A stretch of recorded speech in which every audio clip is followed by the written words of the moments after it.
Freeman.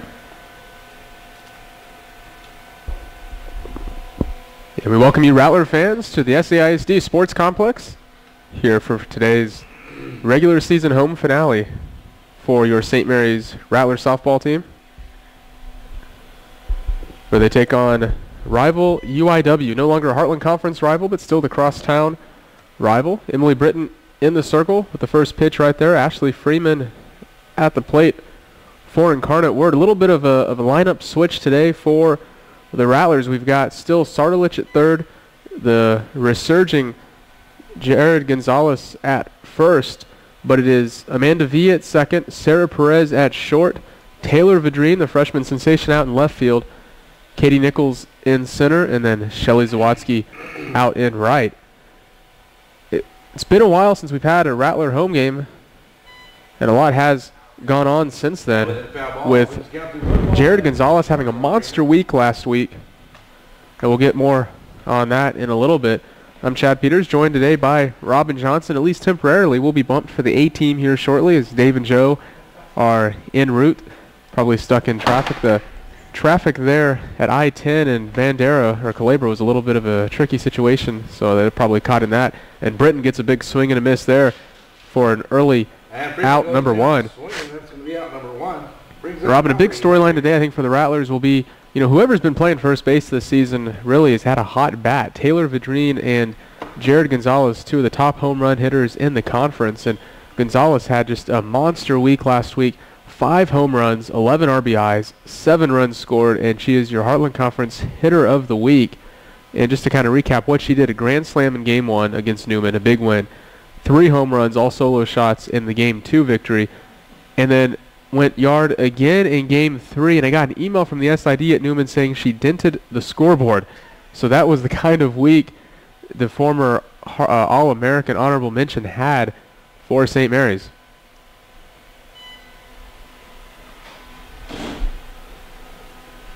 And it's the center fielder Henry now stepping into the batter's box with a 1-1 count and 1 away. Of course, Britton wasn't the pitcher of the week last week. That was the freshman Viana Gutierrez, went 2-0. Had 10 strikeouts for the week, but Britton has collected plenty of those awards herself. Might be your odds-on favorite to become the Heartland Conference Pitcher of the Year once again this season. We'll see if that holds true, but definitely I don't think it's a stretch to say she's the most decorated pitcher in the conference. This one, she does allow an infield hit right there. Gets past Sardalich's glove. Perez collects it, but not able to make the throw to beat Henry. And talking to Britton, she's 13-3 on the season, 2.74 ERA, 74 strikeouts to 22 walks. Her 74 strikeouts tied for the team lead with Viana Gutierrez. Not necessarily a strikeout machine, Robin, but just a winning machine. A perfect game this season and also a no-hitter. Not the kind of pitcher opposing batters want to see. And just another stat on Britton, we've talked about before, she's not really the strikeout type of pitcher, more of a technical pitcher. And interesting that not too many balls that are hit get past the infield. And so it seems like batters, even when they do hit, have a hard time hitting off of her.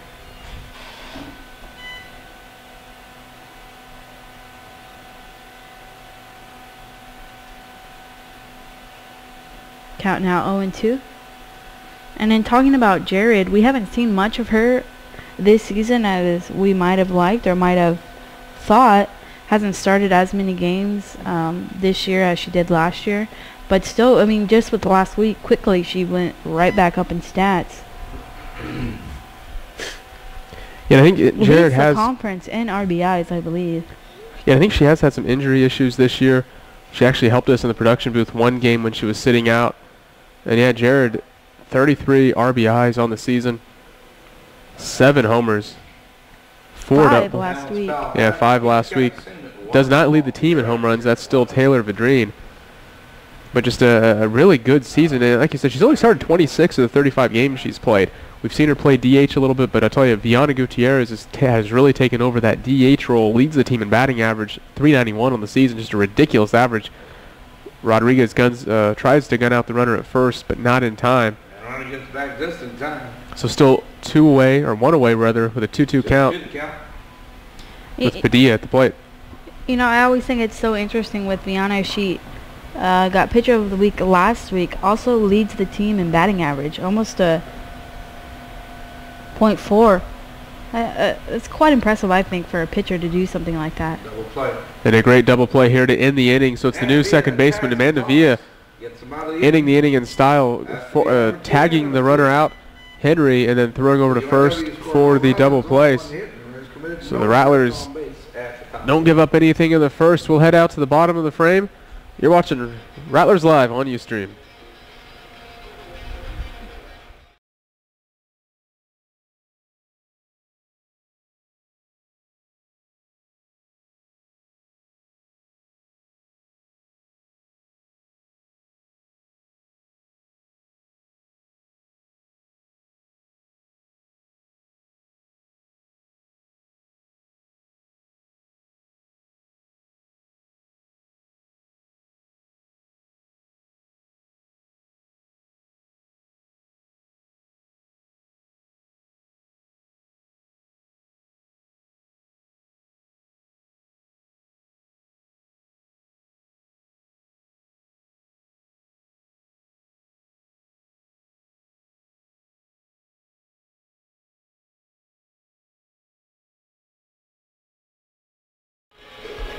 And we welcome you back here to the SAISD Sports Complex. Again, the makeshift home field for the St. Mary's Rattlers. If you haven't been by St. Mary's in the last 10 days or so, the St. Mary's softball field almost unrecognizable. Check out the picture on Facebook if you haven't seen it yet. St. Mary's Rattlers. Tommy Moreno, our PA announcer, providing some nice memories and sharing his thoughts on what that old field meant to the community and to St. Mary's University and all the former players. The field basically being leveled. The scoreboard still stands high out in the outfield, but the renovation's getting underway. VJ Key Field, the baseball stadium, also being taken down as well. All of that blue, the signature blue, I guess, wood, the structure suddenly has plenty of holes in it as it is coming down, and the new outdoor sports complex should be built and ready by about the end of this time next year. So you never know. Maybe if the Rattlers baseball or softball teams are hosting regional tournaments, you never know. Maybe the facility would be ready to be opened at that point. Most likely we won't be playing any home games until the 2014 season, though. Zawadzki leading things off for the Rattlers, flies out to left field for the first out here against UIW. St. Mary's coming in with a 28-16 record. 12-7 at home, 9-7 on the road. And Incarnate Word, 22-20. These teams have played several times already this season. Of course, a lot of the games they were supposed to play were rained out, so they haven't played quite as many against each other as you would think. They have a big weekend this weekend against St. Edwards. Both are tied in conference. That tournament, as well as the men's baseball tournament or series, will determine the regular season champion. Kind of makes you wonder if that's the reason why you have Rochelle Morales and Alex Garcia sitting out today, maybe trying to rest up for a big weekend. And Sarlich with a nice stand-up double here with only one away, so the big bat Taylor Vidrine now comes to the plate with a runner in scoring position. Yeah, two huge weekends of the Battle of the Saints action. Half of the action being taken place in Austin. That'll be Friday and Saturday, and then the baseball portion being taking place here at the SAISD Sports Complex in San Antonio Saturday and Sunday. For softball, it's undoubtedly being played with the Heartland Conference title at stake. There's really no other question. Both teams will come into the game with matching 10-2 records in Heartland play, and so the winner will take the regular season title. Although perhaps the home field advantage already being decided, St. Mary's, without a home field for the tournament, could very well have to defer hosting the tournament, even if St. Edwards were not to win it. But we'll cross that bridge if we were to get there. But St. Mary's and St. Edwards battling for the first time this year. And then in baseball, the Rattlers hold a nice 2-game lead over the Hilltoppers. And we'll see what happens in that series. Of course, St. Mary's still plays international following this Hilltopper series, and the Hilltoppers still have 6 games left after facing the Rattlers. So still a little bit of wiggle room for either team to slip up if no matter who wins that one. Vidrine fouls out to first base, so not the big hit she was looking for, but it brings up Viana Gutierrez, the aforementioned leader in team batting average, hitting .391 on the season, playing in 32 games, starting them all with 26 RBIs, 3 home runs, 8 runs scored this season to go along with the amazing year she's had in the pitcher circle. 3.32 ERA, only an 8-7 record, but she's really starting to come on late. Started the season, I want to say she was maybe 1-3 or so in her first 4 starts. Has really come on lately. Only a freshman, so you know it takes some time to get settled into the collegiate game. Gutierrez is now facing a 1-1 count.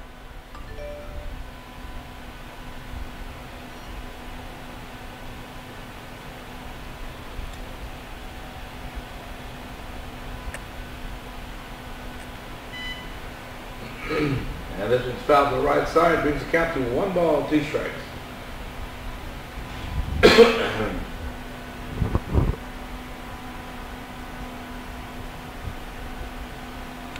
And the cover girl for today's program is Gutierrez at the plate right now. Drills one off of the pitcher. We'll see if she can beat out the throw at first. She does not. That will end the inning. Coach Charlie Meagle, the cover boy on the men's program for this weekend. Be sure to check that out. We're looking at some additional program covers being delivered to our office today. And that'll be this weekend's baseball edition. Still tied up at 0-0 as we head to the second inning. You're watching Rattlers Live on Ustream.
And we're back here in the second inning. David Tovar joining us in the broadcasting booth, apparently operating on Pacific Standard Time these days. But better late than never. They moved the parking lot is what had happened. And the SISD Spring Sport Complex, beautiful but tricky. Not that tricky, but... No, it was tricky to me. It's like women, beautiful but tricky. Oh, wow. Like that one. And David Tovar can be reached at dtovar3 at mail.stmarytx.edu. You can follow my Twitter at DT_5150 and as well as at St. Mary's Rattlers. The views and the comments made by David Tovar are not those expressed by the... Oh, man. Wowza, what way to make an entrance, David. Always make a good one. All our viewers. And it's a tie ball game. Well, big entrance is required for a big game. It's UIW St. Mary's, the crosstown rivalry. And Britton leading the batter here, 1-2 count. Yarbrough at the plate, graduate of Bernie High School, the daughter of the mission's president, Burl Yarbrough, who's been very gracious. St. Mary's has been playing at his facility this year. And we were out at the Wolf last night, the final time, in fact, for this season that we'll be out there. Maybe we get to host regionals or something out there. It'd be nice to head back to that fine facility. It was fun.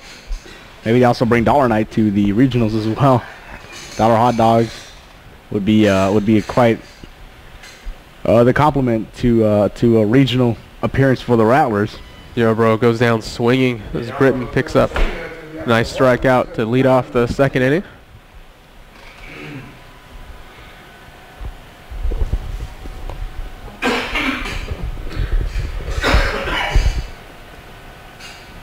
It was a big baseball win last night, 10-0 over the Javelinas In 7 innings. from Kingsville, and 7 innings. And Kingsville parent commenting on the Facebook page afterward, Yeah. I guess unhappy with the perhaps unhappy with the results of the game and taking I the was- frustration out on the broadcasting booth. Is the Dave and Joe show last night? We thought it was in rare form last night. Oh, Great yeah. debate, a lively debate took place. So good a debate. I don't think Joe has recovered. He is still, I think he's bedbound right now, as he wasn't able to make the softball game, much to his chagrin. But the Javelina fans wanted more to be talked about the game, I guess. But That wasn't much of a game to quite talk about from the Javelina standpoint, as Mooch pitched a beauty. and it did remind you a little bit of, you're watching an NFL game on a Sunday afternoon, and the big Patriots-Colts clash or something, and then by the fourth quarter it's 45-17, and the discussion kind of goes away from the game, and that was kind of where we were at last night. And we trailed off at 6-0, and So if any Incarnate Word fans are watching right now, that'll happen. we're not going to lie that we hope that we have to talk about other non-softball related things because of a 10-0 St. Mary's blowout today. It's going to happen if your team trails off here. We had the debate last night. Was who is the St. Mary's MVP? Yeah, This season is, and it stemmed about the Rattler. and it is Waltrip at the plate right now with 2 away and a 0-2 count. So maybe a quick second inning here for Britton. 2 away, and stemmed with the Rattler newspaper awarding a male and female athlete of the year. Stephanie Prosky winning on the female side. And yep, as you called it, Chad, quick top of the second strikeout for Britton. And we'll stay here with you just to begin this conversation. It awarded a male and a female athlete of the year. The female, of course, Stephanie Prosky from volleyball. She broke a lot of records this senior. Had a great season, best hitting percentage on the team, I believe. And then the males, it was Carl O'Neill who won the male athlete of the year. And, well, at press time, 10-0. And of course, the issue is the final one of the semester. So 10-0 at press time. He has the 1.31 ERA. And, well, it made for a great debate. And actually, Joe was telling us this at during a break, and it just happened to stumble upon to the broadcast. But, they got us thinking, like, who exactly is the Rattler Athletics MVP? Besides Chad Peters. And I was not. I was kind of a little mad that I was not included in the voting. But No, I was absolutely upset that I wasn't included in the voting. Or something. I got some kind of, at least a nomination, honorable mention, maybe some consideration. This is the first time our cohorts, Scott Fonger and Robin Johnson, hearing this debate. So it'll be interesting to see kind of their thoughts throughout the day. Here's the game goes on. We can maybe get Robin's thoughts. Scott, we have to go through his agent, lawyers, accountants, and bodyguards. And I thought, we talked a lot about the men's side. And the women's side, Prosky had a great season. Yeah. Emily Britton. Ooh, yeah. Taylor Vadrine, two softball players. And then, from the women's soccer team, Katie Casparidis. I mean, as a freshman doing all those things. And we talked about Britton's stats earlier today, 13-3 on the season. Probably your Heartland Conference pitcher of the year for the second year in a row. Taylor Vadrine, a .388 batting average, 8 home runs. It's funny, I live not too far from O'Connor High School, which is where Vadrine went. And 10 years ago, I too graduated from O'Connor. So I was at HEB over there over the weekend. I was wearing my St. Mary's softball classic T-shirt. You don't take off your St. Mary's gear. No, it's wherever you may be. You have to wear that with pride everywhere. And so the nice young lady that was bagging the groceries said, I like your shirt. And I was like, oh, thank you. And she goes, my friend plays at St. Mary's. I was like, really? I was like, well, I'm kind of working the athletics office. Who's your friend? And she goes, Taylor Vadrine. She's a stud. I was like, yes. Yeah. She is very good. Internationally known and locally respected. Yeah, so pretty cool. It's a very cool story. Some St. Mary's pub there. I'll have to go to the HEB now. What's that? I have to go to the HEB now. You do? And maybe shop there with my St. Mary's, St. Mary's gear. Hopefully I get some. Did you get a discount or a hookup? No, I did not. No. Well, you can't get it all. So an out number one here.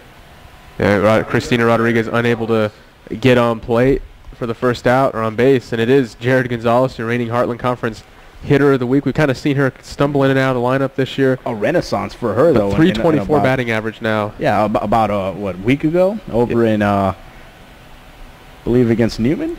Yep, Newman, Yeah. 5 home runs, grand slam, and 4 solo shots. We literally could not keep track of all the home runs. I think we had to post like 2 amendments on the, or addendums on the Facebook page saying, no, it wasn't 3 home runs. No. Was it the first word? Whichever word it was. Yeah, I don't know. Amendment. I kind of went outside of my vocabulary. We had to add some new stuff to the Constitution, I think, maybe. The baseball Constitution. But yeah, we could not keep track of how many home runs she had. Yeah. So an amazing week for her. 1-1 count to start off here. Another strike looking. She falls behind 1-2. Yeah, her slugging percentage last week was 2,600. Not bad. 662 on the season.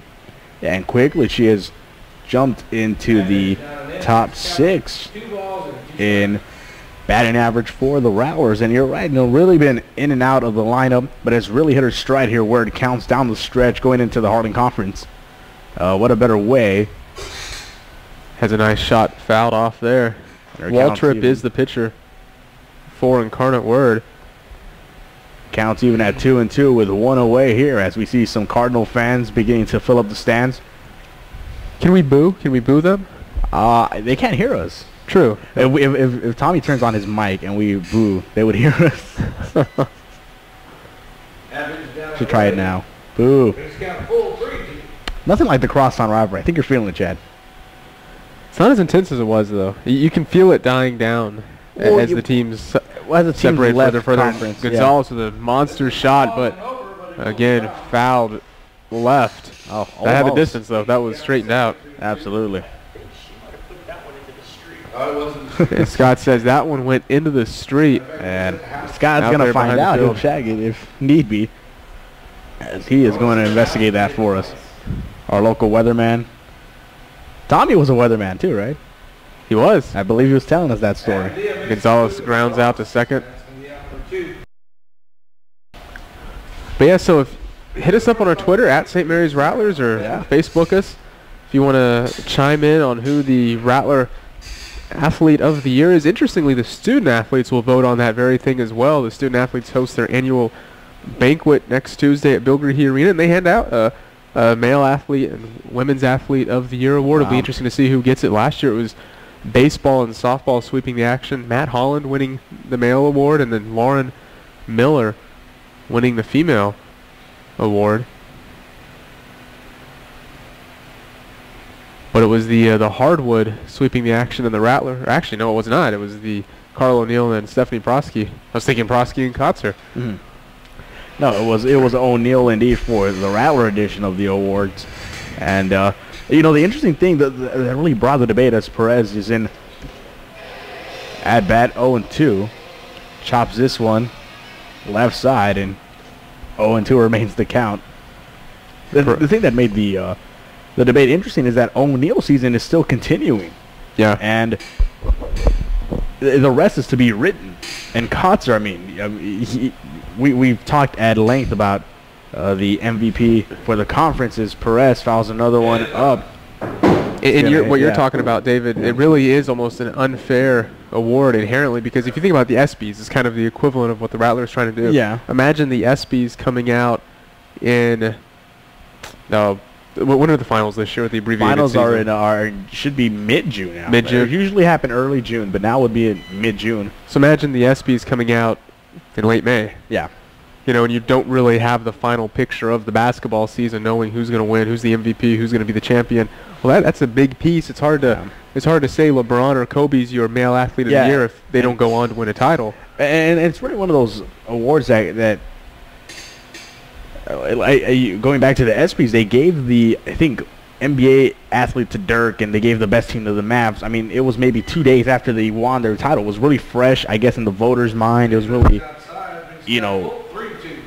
So right now, and what I mean by that, right now, O'Neill and the baseball team's accomplishments are so fresh, and and how can they not be fresh in your mind? They're number one in the country. Of course, that has to be taken into consideration.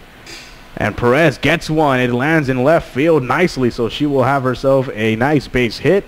And she is stationed at first, keeping the inning alive for the Rattlers, and that'll bring Amanda Villa up to the plate. And Perez getting the somewhat surprising start at short. Of course, it's usually Rochelle Morales. We have not been able to check on her status, but Perez paying off with that nice single here. Yeah, you see a different lineup here for the Rattlers, and Perez and Villa and even Jared.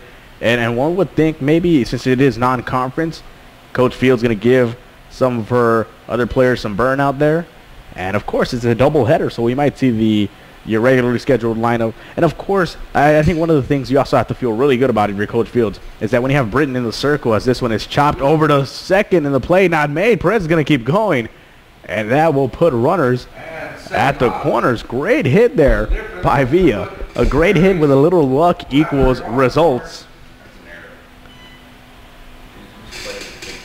As that will put runners at the corners, and this inning kept alive effectively by the Rattlers. It is now Katie Nichols, the center fielder, at the plate with runners at first and third. And yes, some heady base running by Perez there. Yeah, she kind of just kept her head down and ran. Yeah, she never even looked to really see what was happening with the ball. Had she stopped and looked, she probably would have, have kept going. But she kept running to third, got there safely. I think she saw the hop, is what Tony's telling me. Saw the hop, and as you said, Chad, really very smart there. And it brings up Katie Nichols, the pride of San Marcos, Texas, junior. A very charming little city, San Marcos. Been able to visit that recently. Norn is known for its for the outlets. Robin nodding her head. She knows the outlets. Where? Yeah, Katie Nichols this year batting .312. Almost the entire lineup batting above 300. She started all 44 games, make it 45 here today. 125 at bats, 20 RBIs, six doubles, a triple, a home run, 24 runs scored. Can do it all.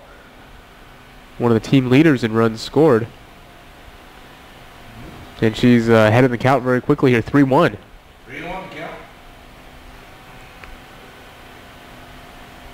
Yeah, going back to that debate, though, at first I kind of bought the O'Neal argument. I think you have a number of choices. I really think you do have to have the MVP, in a sense, come from the baseball team, just because the baseball team is as good of a team as St. Mary's has fielded in any sport since we won a national title. And we see a attempted chase down there at second base, but Villa hoping to kind of get second base easily, but has to retreat back to first. One of the things you got to look at with all these three ladies for the Rattlers on the field right now, all have wheels, all very fast. Villa, Perez, and now Nichols. Chops one. This one's passed short, and that will bring in Perez to score. And Villa going to third, and she is safe at third. So an RBI single there for Katie Nichols, and she puts herself at first, and Villa gets at third. Runners at the corners again, and that'll bring up one of our very best, Shelly Lee Zawatsky. Clutch hitter, and also a very good leadoff hitter. And well, you might not consider this time clutch. The situation very clutch indeed, can put some more runs on the board for the Rattlers. But to the debate, Chad.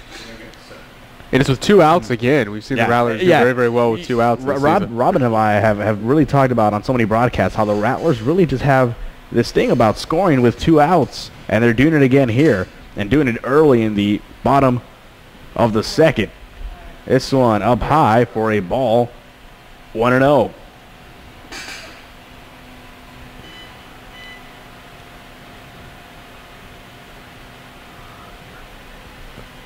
But yeah, with that debate, that was one of the hinges of the debate last night, was baseball versus basketball. Kotzer so good in basketball. My argument with baseball was that this team is as good of a team as we fielded in a decade in any sport. It's almost like you have the 72-10 Bulls.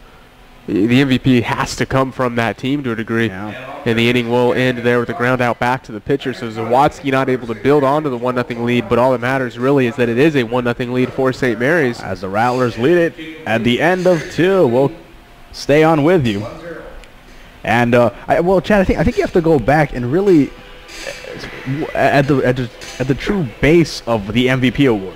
Philosophically, I've always had a trouble with trying to juggle what an MVP award is, and it to me breaks down to the three things. Do you vote for the best player on the best team? Do you vote for the best player in the league? Or do you vote for the best player statistically? Now, of course, we're talking MVP awards in MLB and NFL and NBA. Yeah. But here now this is very tough.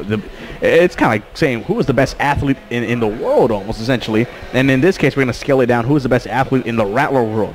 And to me, Chad, I mean, and what's great about the debate, I mean, we went into great detail about this last night. Mm-hmm. What's great is that we can have this discussion because we have this many good athletes. We're spoiled. That's the thing. Yeah, we're very spoiled. You're splitting hairs between Kotzer, O'Neal, between Britton and Prosky, between Taylor and Madrine and Britton. I mean, so it's a very, very good problem, if you will, to have for Rattler fans. And spoiled to the point where we dropped to number 2. We talked about on Talking Rattlers, available at rattlerathletics.com.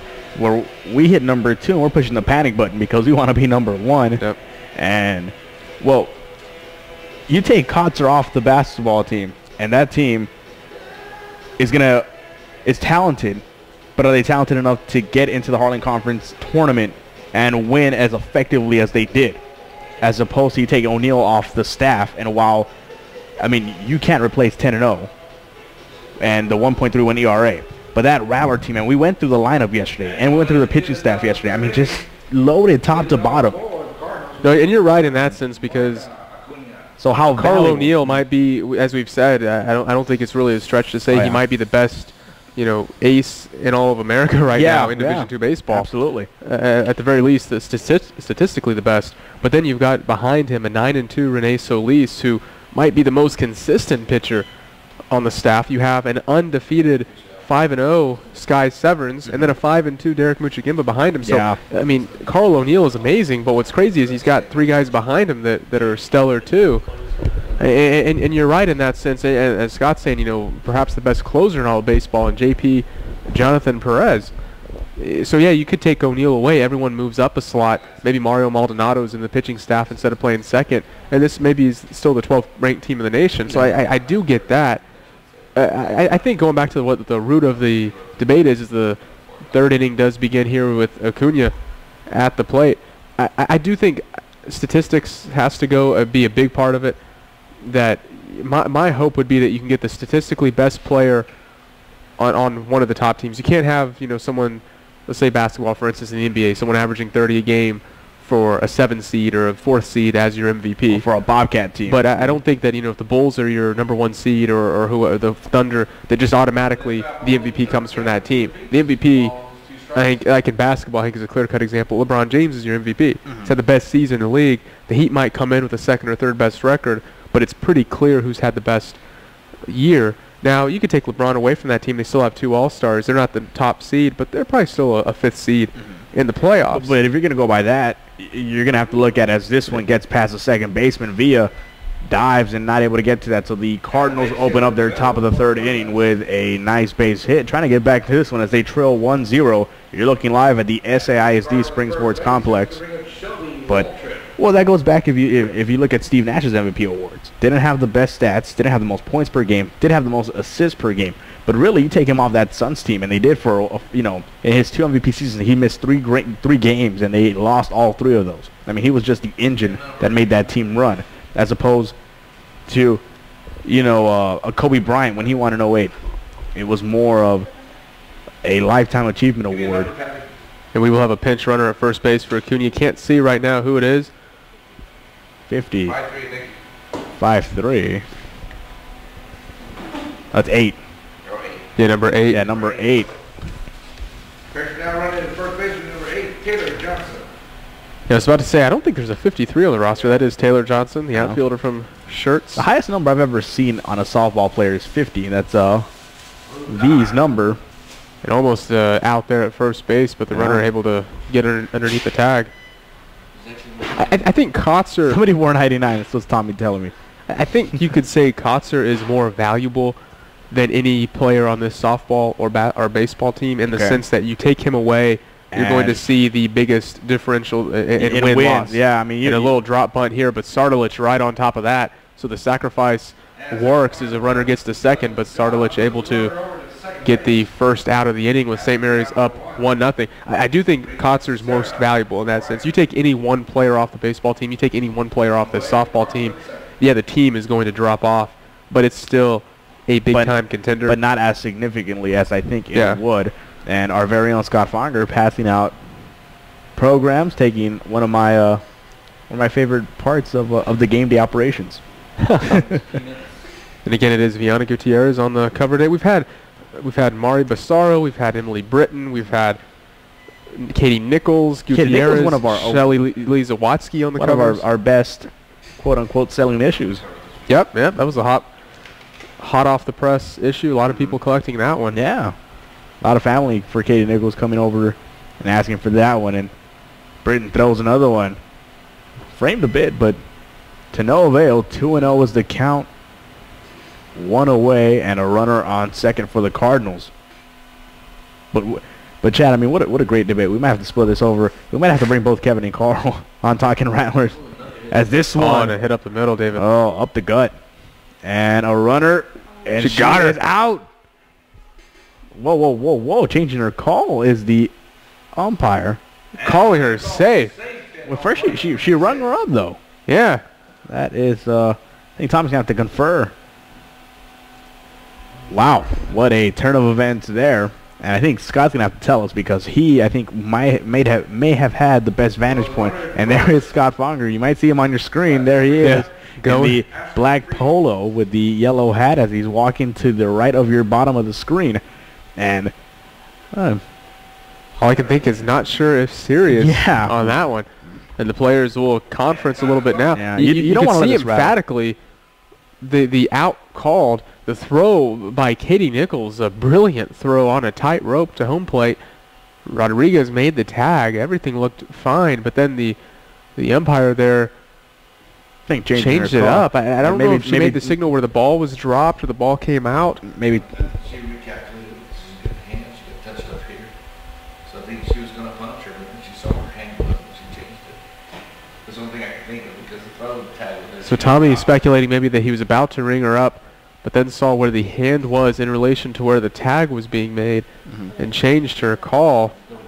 That's always a tough thing to do. Is this fouls off on a attempted bunt with one away and the game tied up at 1-all. Quite a backbreaker there for the Rattlers, but you don't want to get shaken up if you're a Rattler. Kind of reminds me a little bit of of a moment that lives in baseball infamy and lore. The Cubbies, the Bartman ball incident. Robin Johnson looking back. And yeah, it reminds me of that moment where the team was just shaken after that.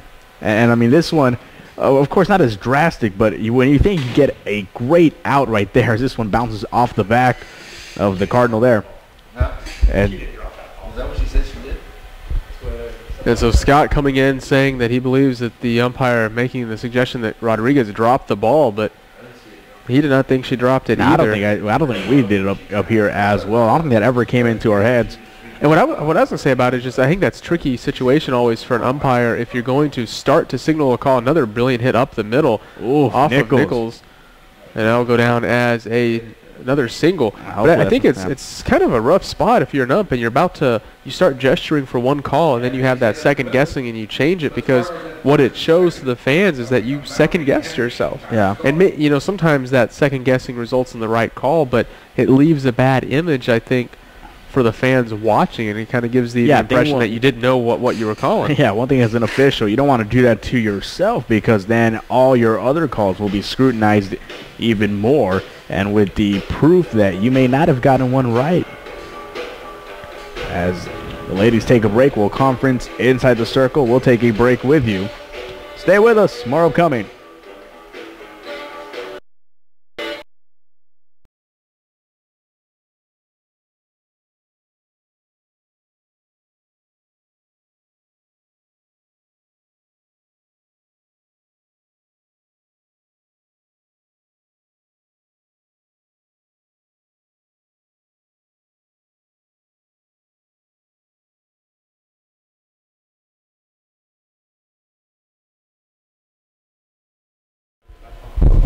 And with One away here. That was a Talking Rattlers promo there. Be sure to check out this week's edition on the website. Live from the Wolf yesterday. Yeah, it was fun. We were on the field. And, Jed, you ever been on the field? I have. No? Yeah. I think it was my first time on and the field. Tony Morano. Yes. In the stands. So the photographer, of course. Extraordinaire. And that's a strike. An avid watcher of Talking Rattlers as well. It was his son Anthony's birthday yesterday, so happy birthday to Anthony, a freshman at St. Mary's University. Oh, very nice. I'm sure he's geared up for oyster bake. I think we all are. In fact, it Yeah. reminds me I need to email him back about that. The first year legally, huh? Tommy, you excited for oyster bake? Huh? Are you excited for oyster bake? Well, I'm working all day Saturday. No. I'll be there. Swing. And There he goes down swinging. that is out number 2 as she goes down swinging.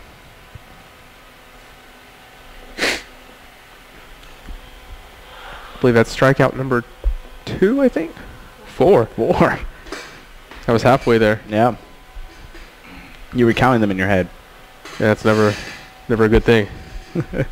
Runner at second, 2 away. This one chopped and fouled away to the left side. Runner at first and second for the Cardinals. They have a chance here. In Britain last year, again, the Heartland Conference freshman and pitcher of the year. Now rocking a 13-3 record this year. This one is popped up. And it is to the shortstop Perez, and that will do it for the top of the 3rd inning. Cardinals tie this up 1-1. It's the crosstown rivals, St. Mary's and Incarnate Word on Rattlers Ustream Live.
Welcome back, Rattler fans. The bottom of the 3rd inning about to commence with Nicole Sardolich leading off for the Rattlers. Takes the first pitch for a strike, 0-1.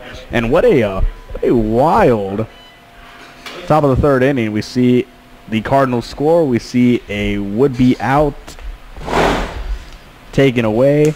And a 1-1 ball game here. Second pitch, a ball, evens it up at 1 apiece.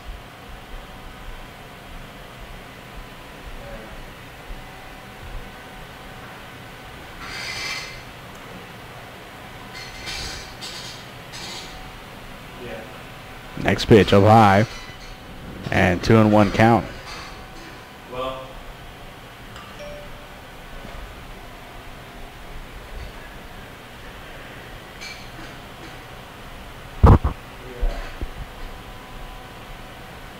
This one outside, and That pitch is wide, brings the count to 3-1. the Cardinal pitcher falls behind. You can't be a basketball coach and be great This one is popped. And so That is ball 4. So And it's going to bring up number 19, Taylor Madrini.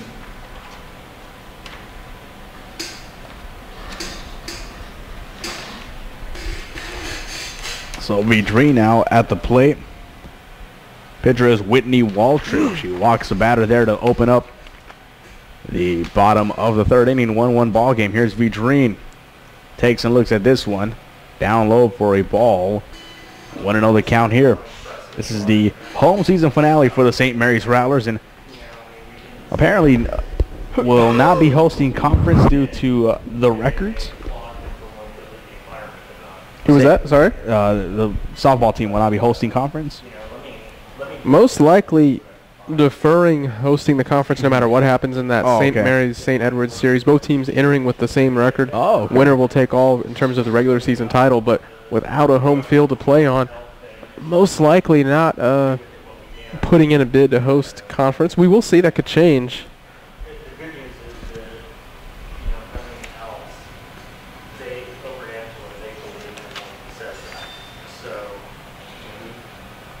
And of course, the ladies.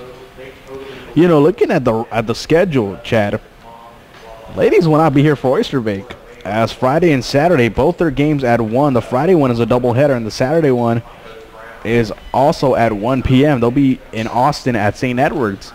And, well, if you can't go to Oyster Bay, go to Austin. Really?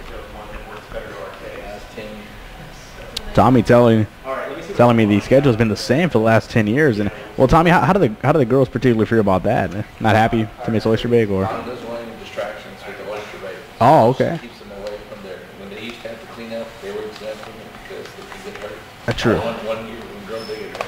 Oh, wow. And this one is caught in the outfield. Great snag there. By Henry in center field, Sarlich will hold at first base. That's out number 1. Mallory Henry with that catch. I'll bring up Biana Gutierrez. And so 1 away and a runner on first. That is Sarlich. That'll bring on Viana Gutierrez for the Rattlers. That's what the softball alum loves to go to Oyster Bay now because we never got to go there. And so softball alums love going to Oyster Bay now because they never got to go as part of the team. And, of course, always fun.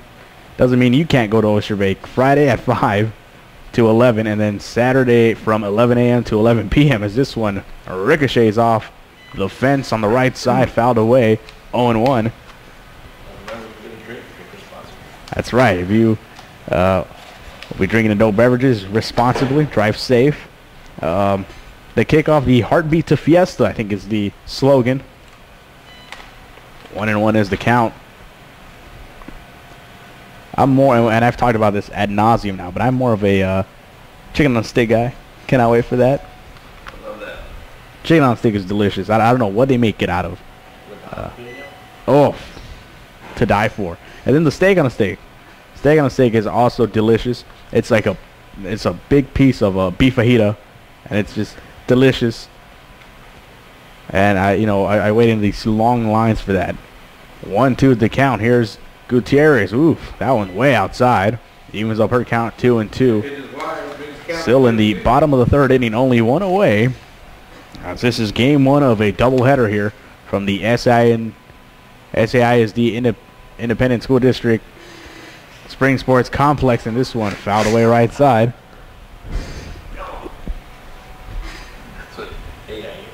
That's what the AISD. I was a product of there. I knew what that was.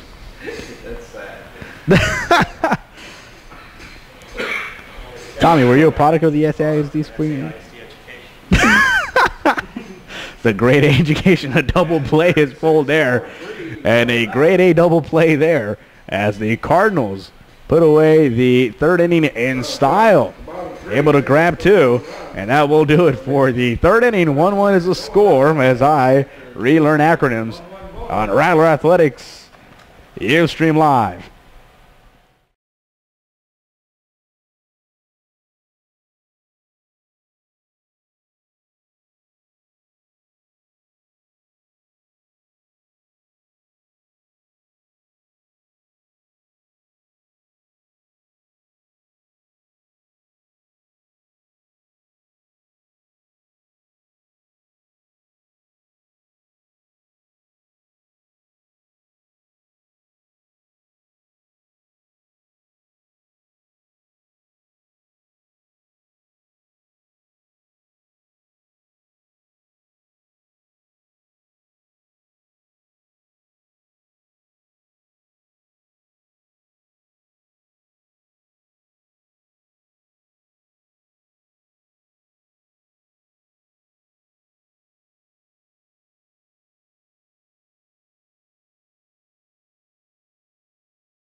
And we welcome you back, Rattler fans, to the top of the 4th inning. Still a tied ball game. 1-1 is the score. Britton still inside the circle. This one is chopped right back up to her. Makes the easy play at first. One away here. And Britton makes the catch and the toss. That's out number 1. Now bring up Melanie Padilla.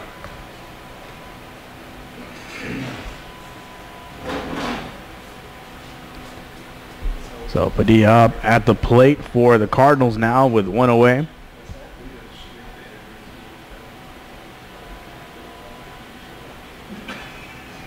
First pitch down the pipe for a strike. Rattler fans, this is game 1 of a doubleheader this afternoon. The regular season home finale for the Rattlers. They got 2 more, and that'll be on the weekend, Friday and Saturday over in Austin. The men also have 1 more regular season homestand. That'll be Saturday and Sunday over at the SEISD Spring Sports Complex here, as they will be playing St. Edwards. Doubleheader on Saturday at 1, and then they'll be closing out Sunday at noon. Yes, sir. All right.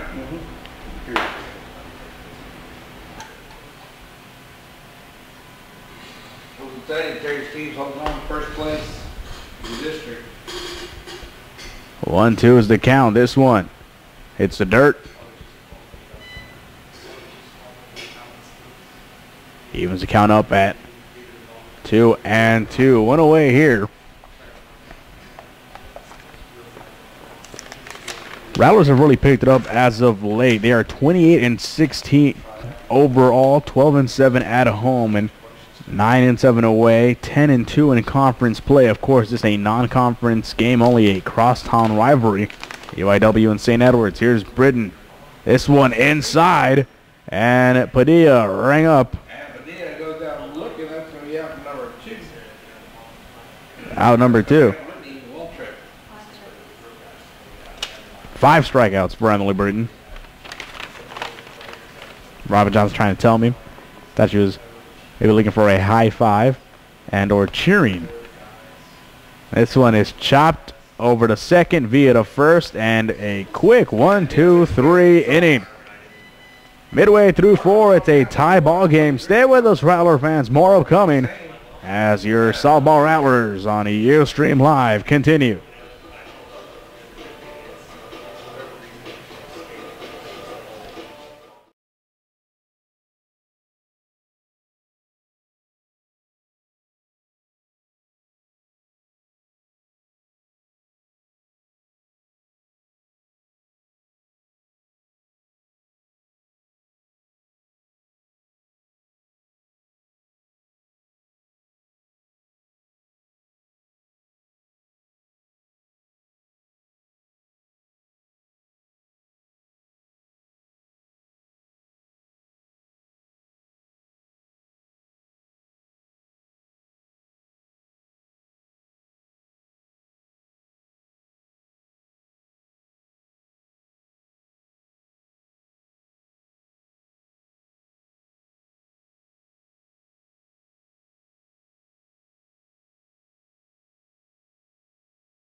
Christina Rodriguez.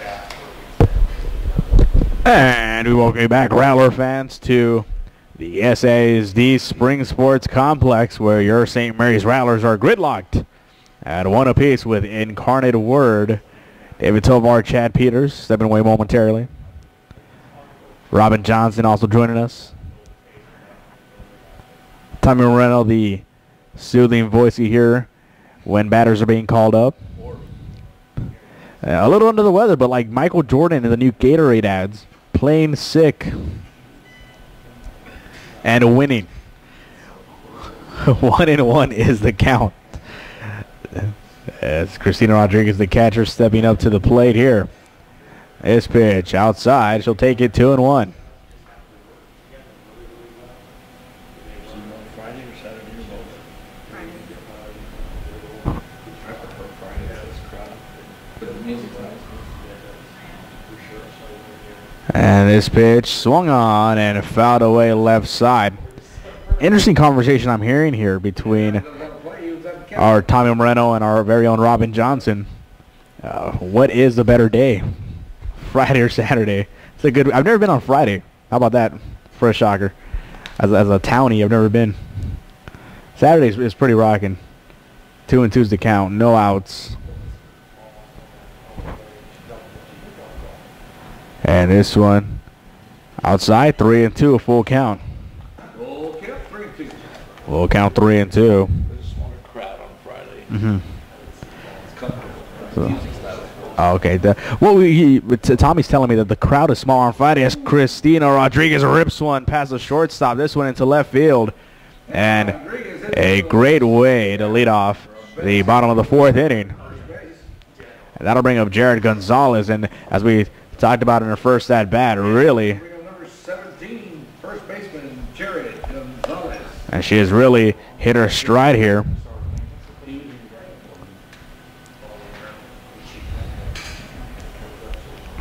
And Attention now, running for St. Mary's will be number 1, Caroline Flores. Caroline Flores now running. Interesting story about Caroline Flores, a senior. She used to be a Cardinal. Ain't that right, Chad? I believe her first 2 years? First 2 years. Used to be a Cardinal, then transferred over and made the right choice as a Rattler and will finish up her career as a Rattler. She's pinch running at first.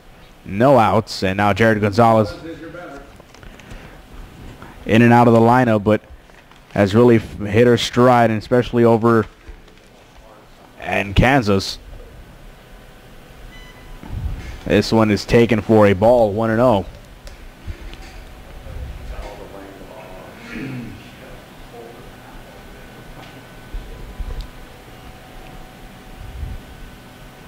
One and 0 count. This one called a strike, evens it up at 1 apiece.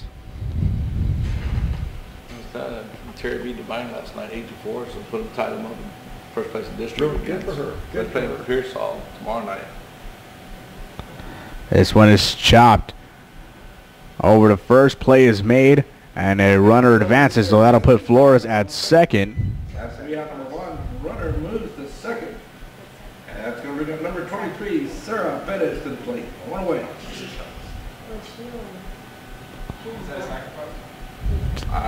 Technically, no, because it wasn't a bunt. Yeah, it was chopped. Did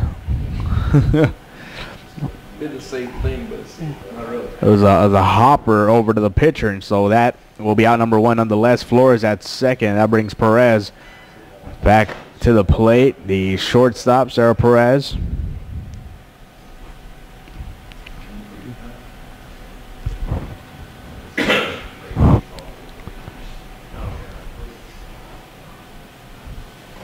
Here's the pitch, Perez. Great hit.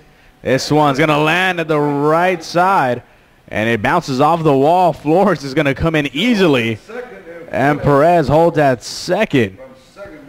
For Caroline Flores, really showing off the wheels against her old team, and she gets the second run of the game for the Rattlers. 2-1 is now the score off a great hit over to right by Sarah Perez, bouncing off the wall. Still with 1 away. So kind of breaking the trend the Rattlers have. They score with about 2 outs, always left, and now they score here with 1 away.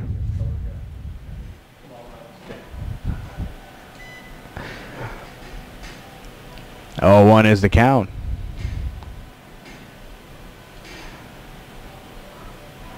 Perez at second. Villa takes swings way early and quickly falls behind 0-2.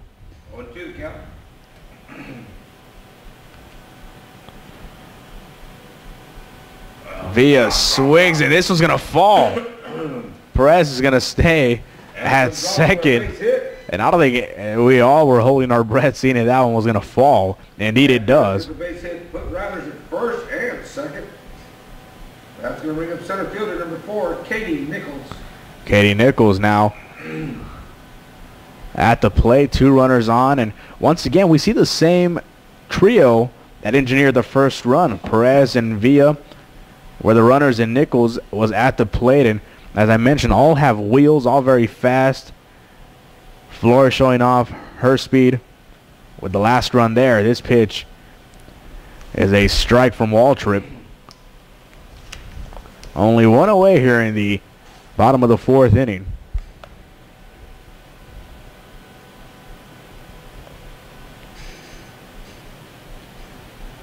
Waltrip delivers. This one hits the dirt, and it'll be ones across the board. 1 ball, 1 strike, and 1 away.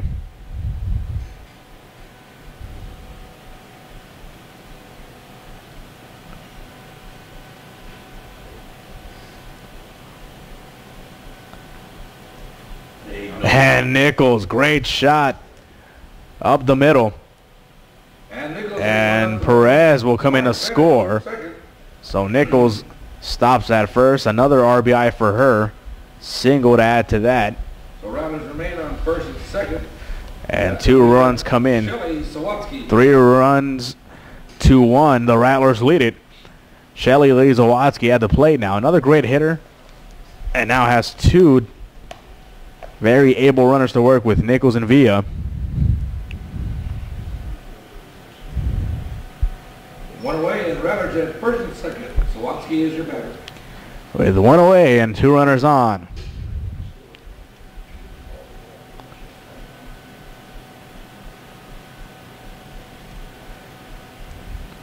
Cardinals here may want to reboot.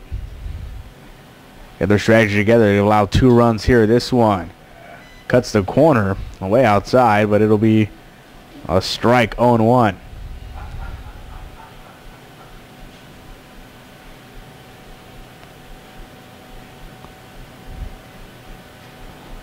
Shelly Lee Zawatsky, this one. Out. Out. And might get 2. Nope. And catch is made. So the catch is made over in left field. Kind of obstructed it from our view as well. And so that brings the second out, and Nicole Sartledge now at the plate. 2 out. Nice catch there, even though we weren't able to see it. Could end up as a hashtag SE top 10.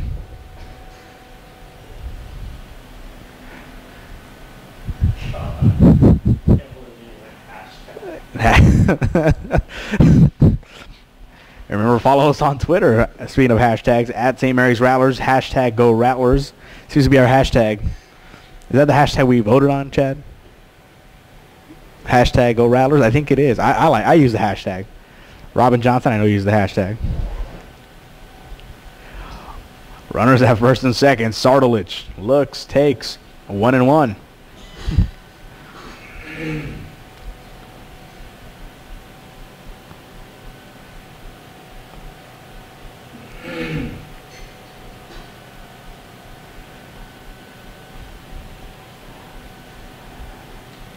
Well, if anything, I think Robin Johnson and I can attest to the Rattlers being very prone to score with 2 outs. Another situation here because 2 runners are on and there are 2 outs on the board. Sartledge very capable as she swings through that one. Evens up her count. Deuces across the board. And 2 seems to be the recurring number at this juncture. 2 balls, 2 strikes, 2 outs, 2 runners on, and a 2-run lead. This one is fouled away, and we'll do it all again.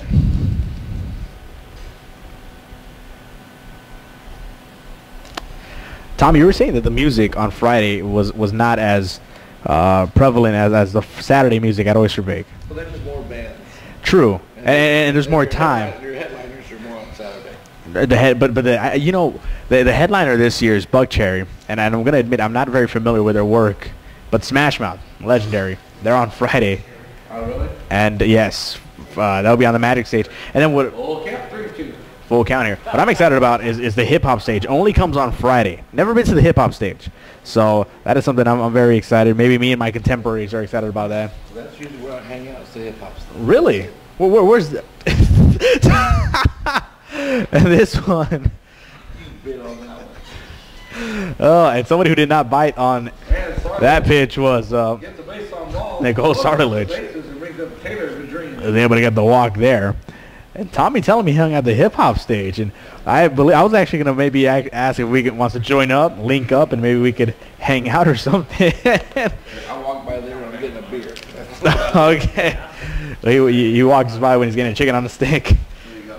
This one for a strike. Vidrine at the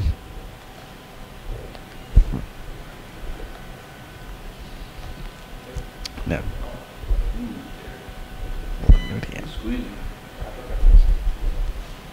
Vidrine takes that one 1-1. Bases loaded here for Vidrine, and if you're a pitcher, this has to be something that it might give you nightmares, especially approaching the St. Mary's Rattlers game. So you have Sardalich, Nichols, and Villa. This one way inside, 2-2. If you're Vidrine, you think you gotta just wait for something very good here. Keep her inside. Ooh, and she is hit, so that's gonna bring in a run. So Madrine is hit by a pitch. That scores another run for the Rattlers. Bases loaded, and Vidrine hit with a pitch. And that'll score another run. That'll bring up Gutierrez, and not another easy batter here. So I'll ask you the question, Tommy. Maybe the pitcher the nerves got the best of her there as Vidrine was at the plate. She was not going to let Madrine get her hands extended because last time she put it up against the wall, so she would keep her inside to keep her pulling, or to not let her hands get the out extended so she gets power on it. So better to give up one run. Now she's going to keep her tight the whole time. She's not going to let her get her hands extended. And Gutierrez. Yes, look.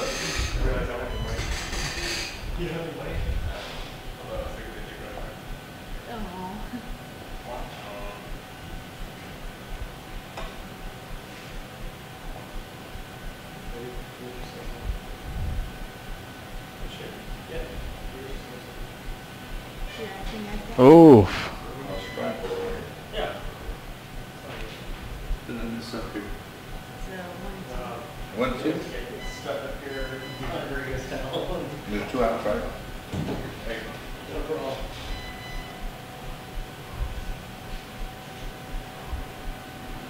That's one up high. Brings the count to 2-2. And when we come back, a very special surprise to all our Rattler listeners. Stay with us. 2-2 as Gutierrez hits one over to the pitcher.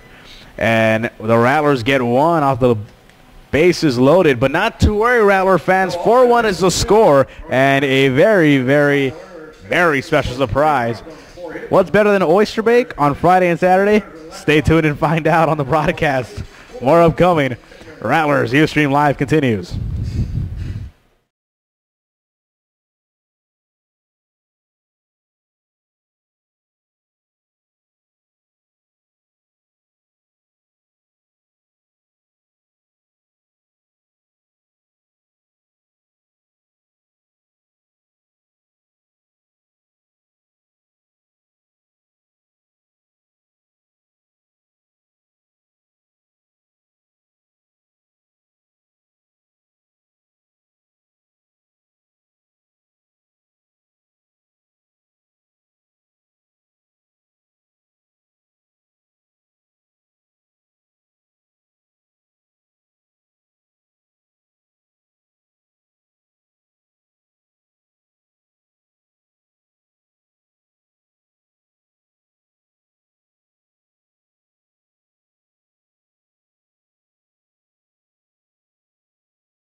And welcome back, Rattler fans. A productive bottom of the 4th inning for the Rattlers. They score 3 and they lead it 4-1.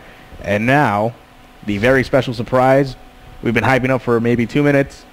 It is the one, the only, yes, we talked to his lawyer, accountant, and bodyguards, and he is here with us. The one, the only, our very own Mr. Scott Fonger. You act like I'm so hard to get hold of. No, you are hard to get a hold of on a broadcast. Oh, I don't find that to be the case. I've been on with you before. True, but it happens very rarely. Somewhat of a perfect game. It maybe takes that for you to come on. Oh, you know, we're playing against the Word, so I guess I'll come on for that one. The W. The W. I apologize to all Incarnate Word listeners. But the Word. The Word. No, actually, I've seen Incarnate Word students with T-shirts that say Word on them. I've seen them wearing shirts that say Peckham. Come on, you can do a lot better than that. Really? Wow. Yeah, I would guess that there's probably 3 or 4 of those Peckham shirts here somewhere today. Wow, and Chad Peters spies with his eye. I see one. How scary is it to be pecked? Yeah. Seriously. Yeah, especially by Cardinals here. Well, right now the pecking seems to be coming from the Rattlers. They are leading 4-1 here. Yeah, they're not doing too badly here. I mean, Jared hit one somewhere into Laredo. Did you shag that, Mr. I did. Yeah. I did. That was it was my first time venturing into the neighborhood here around SAISD. It's a charming neighborhood. It is a charming neighborhood, and I had to pick it up off right next to the vacant house with the do not trespass signs all over it. That's charming indeed. You're a braver man than I, Scott. That's this one. I wouldn't go so far as to say that. No, very much so. And Britton gets another strikeout. I think that's number 6, Robin, on the day for Emily Britton, and she is just mowing down this Cardinal team. Wait, really, do we expect anything differently from Miss Britton there? 13-3 record on the year, and she is rocking a 2.74 ERA. As this one over to third, now to first, and another out. Quick 1-2.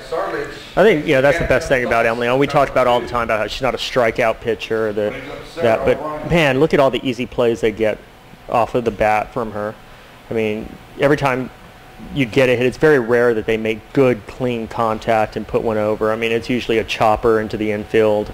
Maybe they connect well and get it in, get a single on it, but it's very rare that you see somebody just really take her. And there you go, 3 outs. 1, 2, and 3. Well, that will do it for the top of the 5th inning. Hopefully Scott Fonger wants to stick around to chat a little bit more, as that was really quick. Stay with us. Rattler Athletics continues on Rattlers Ustream Live.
Welcome back, Rattler fans. Bottom of the 5th inning.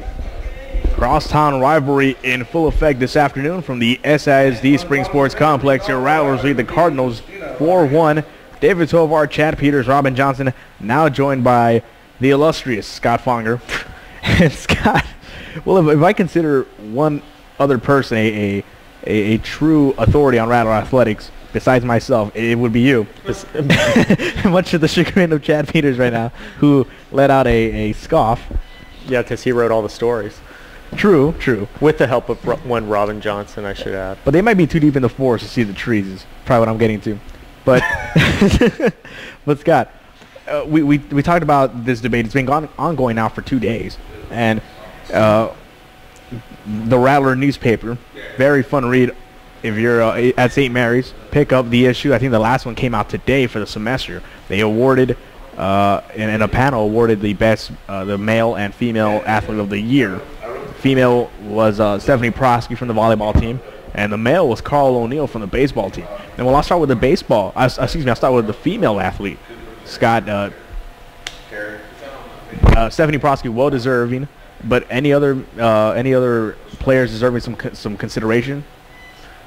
Well, Stephanie did have a very good year. Senior, she was a leader. She really did a great deal for the team. In fact, if you really expand it out, how many games at other sports have you seen Prosky at? I see her all the time. She's at baseball. She's at basketball. She's really one of those people who really just embodies everything that you want for a student athlete at St. Mary's to be. So I have a hard time really disagreeing with the pick of Stephanie for that one. Now, the O'Neill one, don't get me wrong, I really like Carl O'Neill. I think he's an amazing pitcher. Yeah, I think we're all just flabbergasted at his stats, and we're just amazed every time he pitches. He's just very good. He has one bad game, gets lit up. They leave him in there. Oh, look, there's Jared putting another one through. But Carl pitches one game a week. And to say that he's the most valuable player, essentially is what I think is the vote on a team, especially over Kevin Kotzer. I just have a hard time with that one. I really do. And Carl, arguably the best player on the best team in the country. Okay, I get that line of thinking. But Kevin Kotzer was the most dominant player in the conference. And he has been for the last 2 years at least, and I would venture to say that he was among the most dominant his first year in. It's really hard to choose one over the other in that case. Oof. And Jared not able to get there to second, slides, but Perez puts herself at first. So one away and runners at the corners. Scott, I think you bring up some great points. You can't compete with 10-0 and a 1.31 ERA, but you can, not taking anything away from Neil. I mean, we're praising him right here. You take him off that team, and maybe the team drops maybe 2 or 3 games because, as we talked about last night, Scott, I mean, and you saw the broadcast, a loaded lineup, up and down of hitters, and then his staff as well, the pitching staff, and with we didn't mention the best closer possibly in Division II baseball, and JP. I don't even think you can say possibly. Right now, he is. He's an absolute stud. And picking up right where Sammy left off. Those were some big shoes to fill, I'll tell you. I mean, watching Sammy come in and close all last year was really something to behold because he would always come in at the worst possible time and just close it out like he had ice in his veins. And JP's showing much of the same right now. There we go. Another hit, another run. And the Rattlers get another one to go here. And Villa hits one in the 3-4 hole. And Villa able to bring in another runner here. For the Rattlers. And so Christina Rodriguez comes in, and the Rattlers now lead it 5-1. And once again, the speedy trio on the field. It's Nichols, Villa, and Perez. If I'm Coach Fields right now, I'm pretty happy that the bottom of my lineup is where all my scoring is taking place. Yeah, indeed. Because you always have confidence that the top of your lineup is going to come around. If your bottom of your lineup is putting runs on the board like hers is right now, I mean, that's a pretty good spot to be in. And let's not act like Incarnate Word's not a good team. I mean, they are a very solid team. Potent team in the Lone Star Conference. Right. And, I'm not entirely certain what her what their record is. Neither am I. But, you know, I know that we've had some 22-20, I'm being told by Chad Peters is the record. 22-20. The guru. You know, it's a decent record, and probably, I'd venture to say, the toughest conference in the country for softball. You know, when you figure in that West Texas A&M, Angelo State, Keensville, those sorts of teams are the ones that they play on a regular basis. Nichols pops one up, caught at center field, and the runners will hold. Villa at first and Perez at second, 2 away. So it's quite the achievement, Scott, I think, to be really having a very good game against this Incarnate Word team. Absolutely, and this is what you want leading into your weekend series with St. Edwards.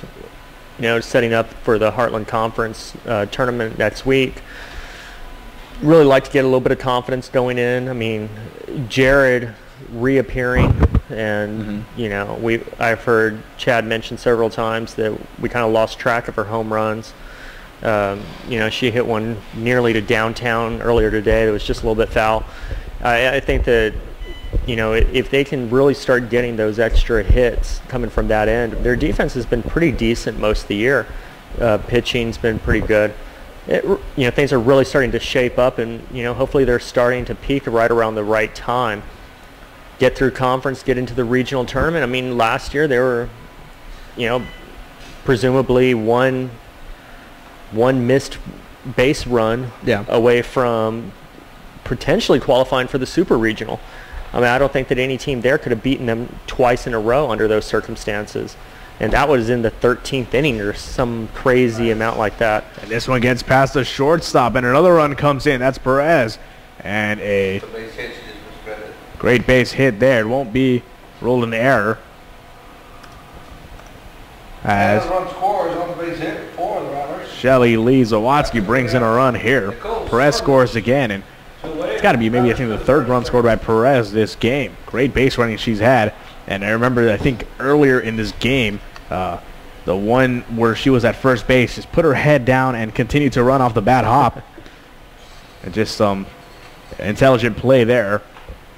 And that's a 6-1 lead now. 10 hits on the day for the Rattlers, and they keep scoring here with 2 away and have a chance to continue here with 2 on.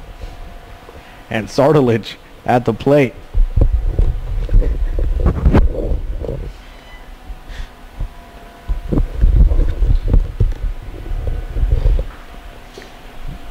Apologize for Dave Tovar's absence for a moment there. You noticed the dead air.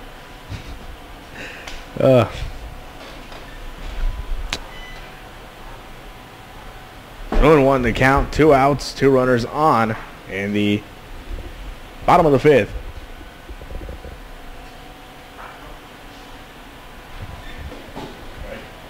We haven't really talked too much about the conditions out there today. No. It is actually quite warm. Apparently it's warmer than the temperature would indicate. The sun is actually radiating off the bleachers right back onto the field. And you can see that a lot of the players started to show a few signs of fatigue. It's going to be a warm one, at least until the sun starts going down. And that will retire the side. You're indeed right. Hopefully the sun starts to set for these ladies, as this is game 1 of a doubleheader. Stay with us, Rattler fans. More upcoming. Rattlers Ustream Live.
Welcome back, Rattler fans. The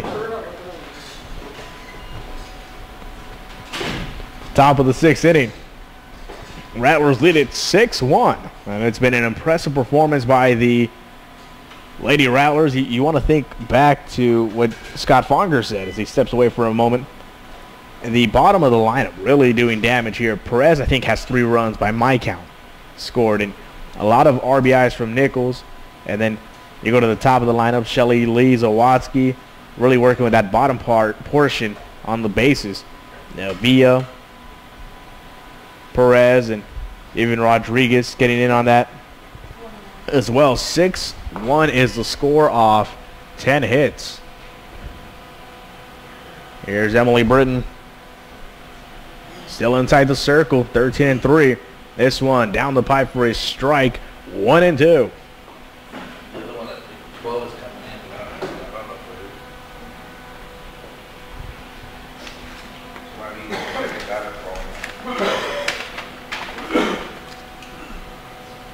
Chelsea Muskoff at the plate.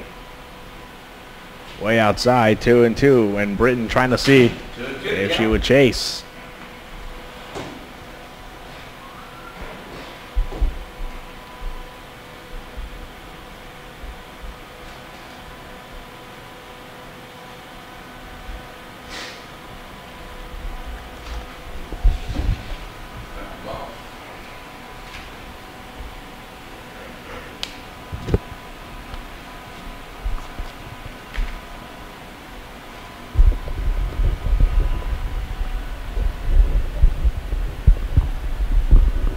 Now being rejoined by the one, the only, Scott Fonger.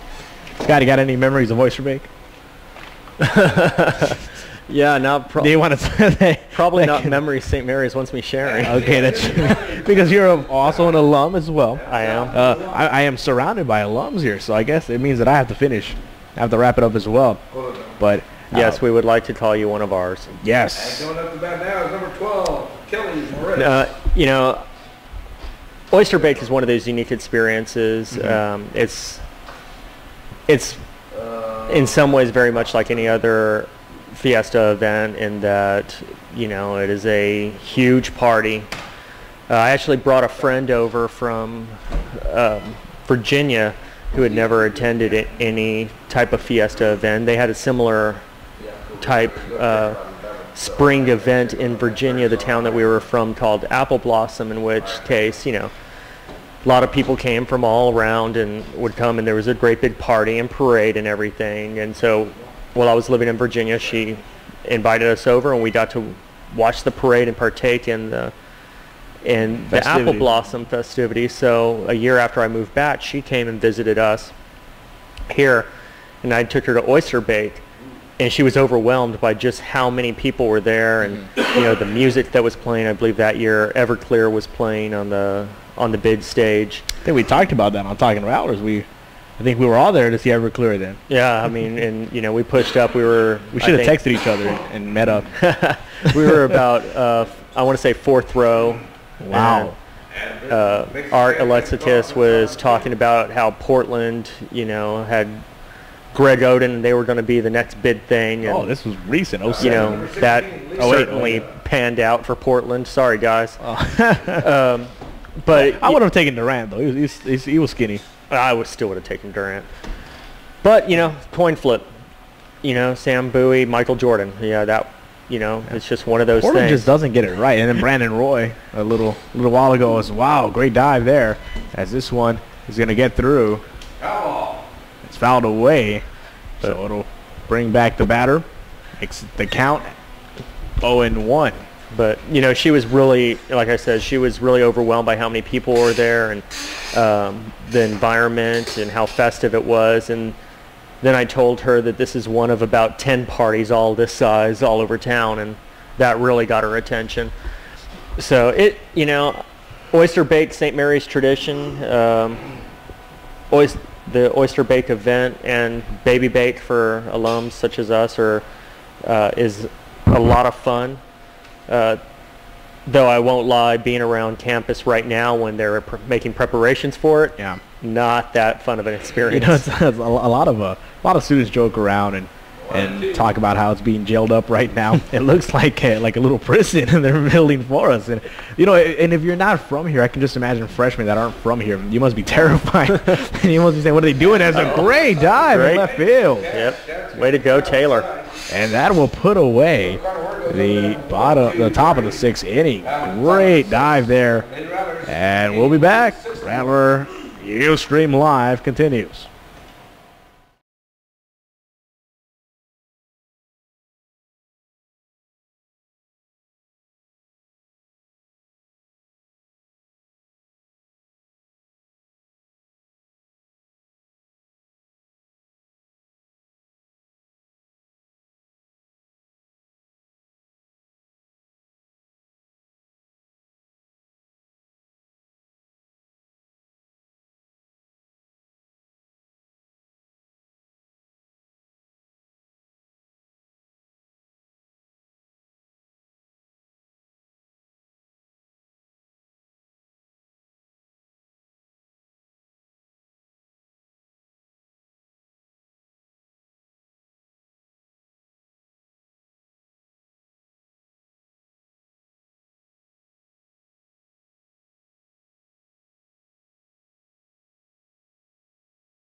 And welcome back, Rattler fans. Leading off the bottom of the 6th inning, Taylor Vidrine, who just had a remarkable hashtag SE Top 10 diving play in left field to close out the top of the 6th. Let's see if she can do the same spectacular things with the bat, and she has done all season long. Scott had a tear during spring break. I mean, while most students are relaxing and tanning on the beach, prepping for oyster bake, all the way from then, Taylor Vidrine was stringing off, how much was it, Chad? 5, 6 home runs?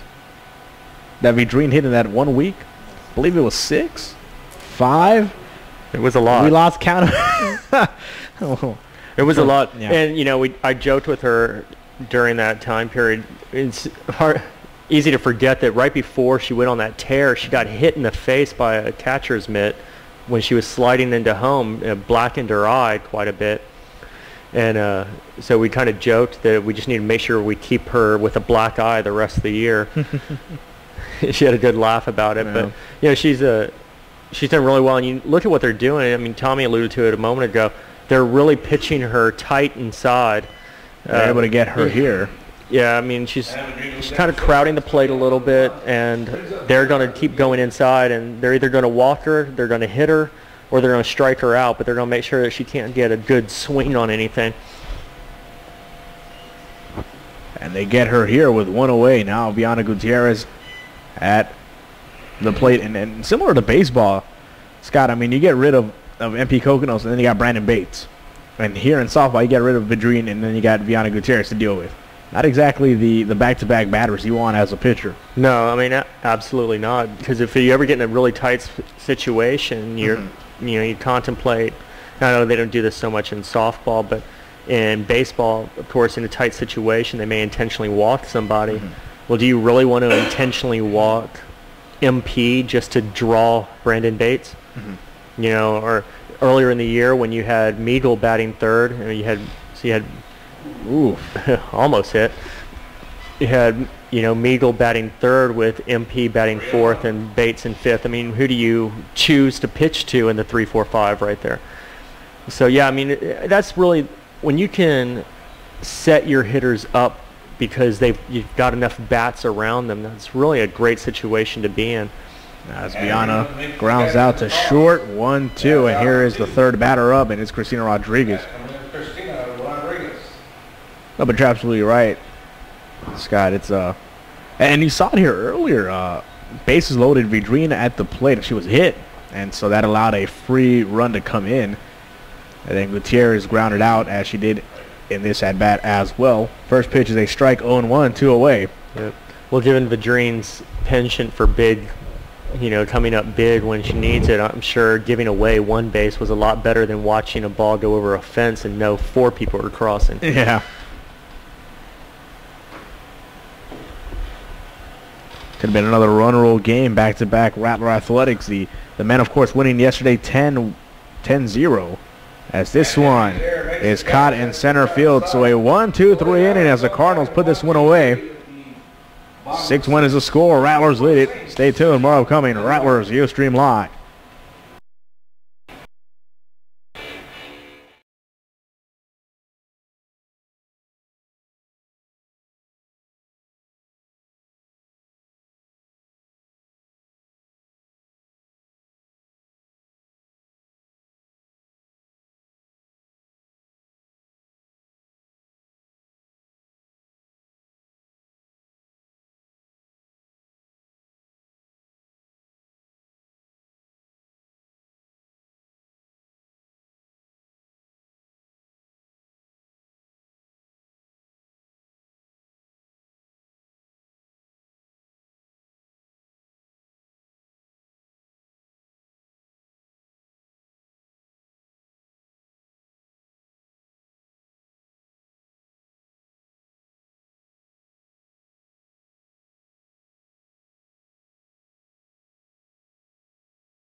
And we welcome you back, Rattler fans. The top of the 7th inning underway. And, well, Scott, potentially the final 3 outs of this game as the home team Rattlers don't have to play the bottom of the 7th as they lead it 6-1. What a great game they have played. And, of course, what else did we expect from Emily Britton? 13-3 and 3 outs away. I expect a perfect game from her every outing. Yeah.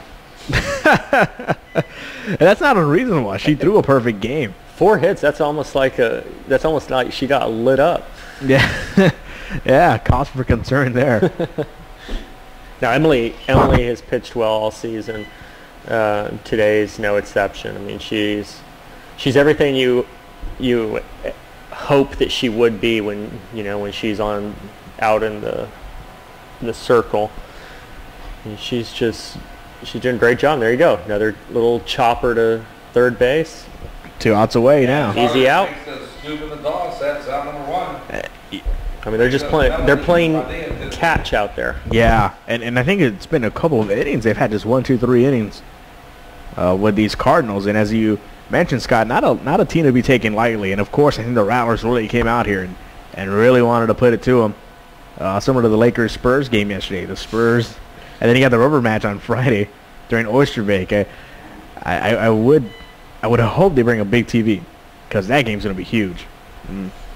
One thing I can tell you about being at Oyster Bake, the last time I was at Oyster Bake, we were in a really tight game with Phoenix in the first round of the playoffs. Is that the Tim Duncan game? That is the Tim Duncan game. Three-pointer, yeah. So I am at one of the food booths getting something to eat. And everybody... You were there early. That was a 4 p.m. That was a 3 p.m. game, yeah. Yeah, and... outnumbered 2, by the way. I'm hearing a lot of cell phones going off. And then once news got out that Tim Duncan had hit a 3 to put the game into overtime, the crowd erupted.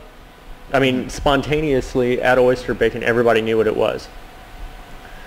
About, half an hour later, Spurs win it in overtime. The crowd erupts again. Nobody even asked what caused the crowd that time because everybody knew what was going on.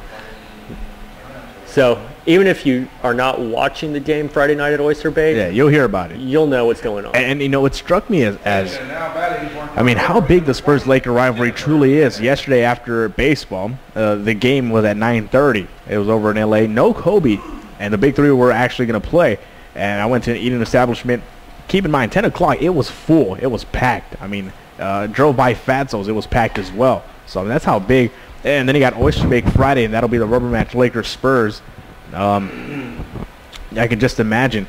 I remember during the Mavericks-Spurs series in 2009, I think the Spurs actually lost that series as a strike is pitched there. They brought a big TV out, and they had people, look like a Woodstock kind of people with blankets and just laying there watching the game. Of course, it got out of hand by the middle of the third quarter, early fourth quarter, but a TV there nonetheless. Well, we know how to support our team. And the Rattlers here being supported heavily. 1-1 here and 1 out away. No runners on. And about to take this game 1 of a doubleheader. This one down the pipe. 1-2. And the umpire there kind of holding it, making it intense, adding to the drama, to the spice of life. 1-2. 2 away, and Britton here eyeing her 14th win with this pitch. Ooh, Just a bit outside. just a 2-2. bit outside. 2-2. 2 away. No runners on. Game 1 of a doubleheader. St. Mary's, UIW. The cross-time rivalry. Here's the pitch. Ooh, inside. And what a way to close out the game. The Rattlers win this one 6-1. Emily Britton picks up her 14th win on the year. And boy, do the Rattlers get this one in dominant fashion. That's another good game. Another day at the office for Emily Britton. You know, it really is. It really is. And so, you know, we'll be obviously coming back, you know, about 15, 20 minutes for game 2 of the doubleheader. And, you know, hopefully the Rattlers will continue to roll. And hopefully Scott Fonger stays with us. We invite you to come back in about 15 to 20 minutes. Rattlers Cardinals continue. The Rattlers take game 1, 6-1. Stay tuned. You're watching all the action on Rattlers Stream Live.